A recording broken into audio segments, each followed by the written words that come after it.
8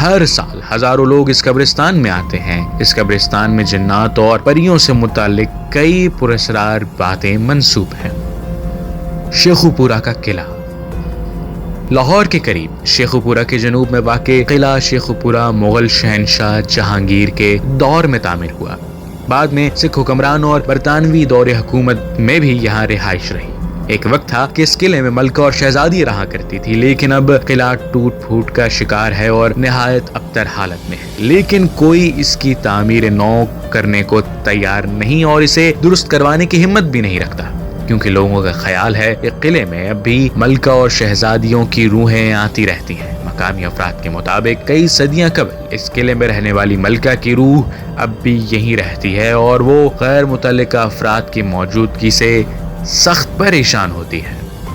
جھیل سیف الملوک بالاکوٹ سے وادی کاغان اور ناران کی طرف جانے والی شاہراہ پر سربکف اور برف پوش پہاڑوں کے درمیان سطح سمندر سے 3224 میٹر کی بلندی پر ایک نہایت خوبصورت جھیل واقع ہے، جسے سیف الملوک کی جھیل کہتے ہیں۔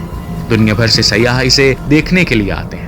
اس جھیل سے متعلق ایک افسانوی داستان مشہور ہے۔ یہ قصہ ایک فارسی شہزادے اور ایک پری کی محبت کی داستان ہے۔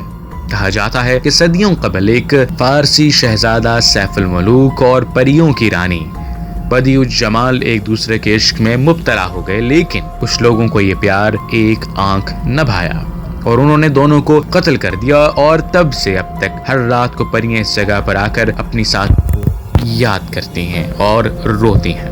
جھیل کے ارد گرد کا علاقہ مکمل غیر آباد ہے۔ آج بھی لوگوں کا ماننا ہے کہ یہاں اکثر رات کو پریاں اترتی ہیں۔ بعض لوگ اس جھیل کو طلسماتی جھیل بھی کہتے ہیں۔ کہا جاتا ہے کہ کسی بادشاہ کی نابینا بیٹی نے اس جھیل میں غسل کیا تو اس کی بینائی لوٹ آئی۔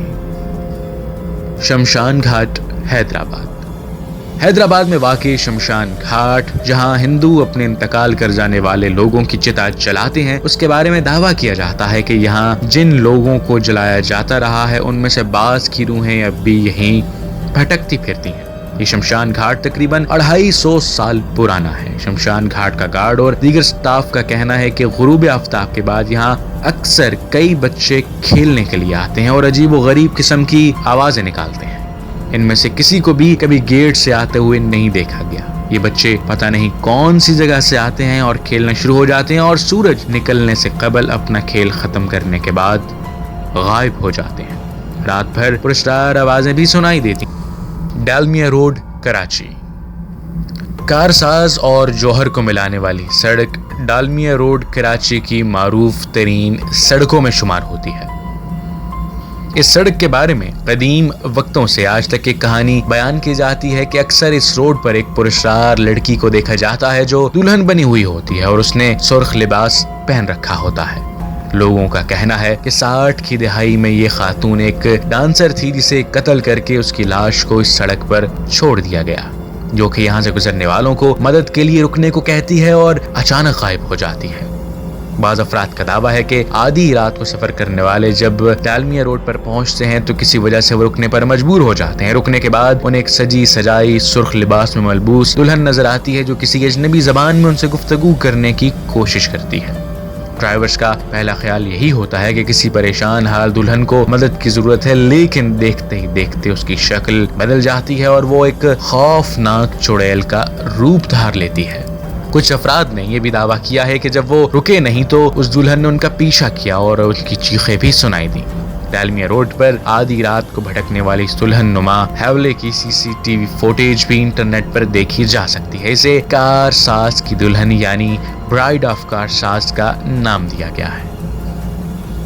کالا باغ ڈیم آپ نے کالا باغ ڈیم کے بارے میں تو بہت کچھ پڑھ یا سن رکھا ہوگا جو بعض وجوہات کی بنا پر نہ بن سکا، لیکن کیا آپ کو معلوم ہے کہ طویل عرصے سے بند پڑے اس پروجیکٹ کی سائٹ پر بنے مکانات اب کھنڈر اور بھوت بنگلے میں تبدیل ہو گئے ہیں، اور جس جگہ یہ ڈیم بننا تھا وہاں پراسرار بڑھیا بھی راتوں کو پھرتی ہوئی پائی جاتی ہے۔ جن لوگوں نے اس بڑھیا نما چڑیل کو دیکھا ہے ان کا کہنا ہے کہ یہ چھوٹے قد فربا جسم لمبے بالوں والی بڑھیا راتوں کو وہاں چلتی ہوئی دیکھی جاتی ہے۔ کوہ سلیمان کوہ سلیمان جنوب مشرقی افغانستان، جنوبی وزیرستان، صوبہ بلوچستان کے شمالی علاقوں اور صوبہ پنجاب کے جنوب مغربی علاقوں پر مشتمل ہندو کش پہاڑی سلسلے کا بلند ترین چوٹی ہے۔ اس پہاڑ کے بارے میں کئی قصے اور کہانیاں مشہور ہیں۔ جتنے قصے اور کہانیاں ہیں اتنا ہی یہ پہاڑ بھی پراسرار ہے۔ مقامی لوگ اسے برقع پوش پہاڑ بھی کہتے ہیں۔ برقع پوش اس لیے کیونکہ بعض اوقات یہ انتہائی قریب سے بھی نہیں دکھائی دیتا، البتہ بارش ہو جائے تو میلوں دور سے نظر آتا ہے۔ اس پہاڑ پر ایک تخت بھی ہے جسے لوگ تخت سلیمان کہتے ہیں۔ اس تخت کے بارے میں روایت ہے کہ اس جگہ پر حضرت سلیمان علیہ السلام کا تخت جو ہوا میں اڑتا جاتا تھا کچھ لمحوں کے لیے ٹھہر گیا، اور اس پہاڑ کی چوٹی کو بھی دیکھ کر ایسے لگتا ہے جیسے خاص طور پر یہ بیٹھنے کی جگہ ہو۔ اس پہاڑ پر جنات کی موجودگی کے واقعات منسوب ہیں۔ دھاپچی کراچی سے 15 کلومیٹر دور سندھ کے قصبہ دھاپچی ٹاؤن میں ہرجینیا نامی ایک فشنگ پوائنٹ ہے جو آسیبی علاقے کے طور پر جانا جاتا ہے۔ مقامی ماہی گیروں کے مطابق اکیلے وہاں جانا یا سورج غروب ہونے کے بعد وہاں جانا خطرے سے خالی نہیں کہ کہیں آپ رات کو وہاں مچھلی کے شکار کو جائیں اور کسی بے چین بدروح بھوت پریت کا نشانہ نہ بن جائیں۔ کراچی کے ساحلی مقام باکس بے پر واقع ایک مشہور ہٹ آسیب زدہ مشہور ہے اور اسے کوئی کرائے پر نہیں لے سکتا۔ اگر کوئی بیوقوف یہ حماقت کرے تو صبح ہونے سے قبل ہی چیختا ہوا ہٹ سے باہر آ جاتا ہے۔ کہا جاتا ہے کہ پورے چاند کی رات میں اس ہٹ کے اندر جنات کی شادیاں انجام پاتی ہیں اور یہ جنات ان بلائے مہمان یعنی انسانوں سے بہت برا سلوک کرتے ہیں۔ گجرات میں 100 برس قدیم مکان۔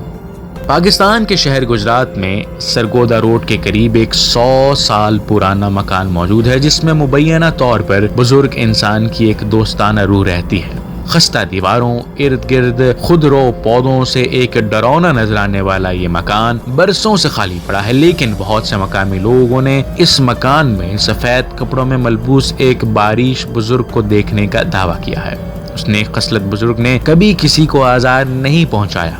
بعض مقامی بچوں کا کہنا ہے کہ ان بزرگ ان کے ساتھ کھیلتے بھی ہیں۔ ایک دو مرتبہ تو کرکٹ کھیلنے کے دوران بچوں کی گیند اس مکان میں چلی گئی تو بزرگ نے اسے واپس بھی لوٹا دیا۔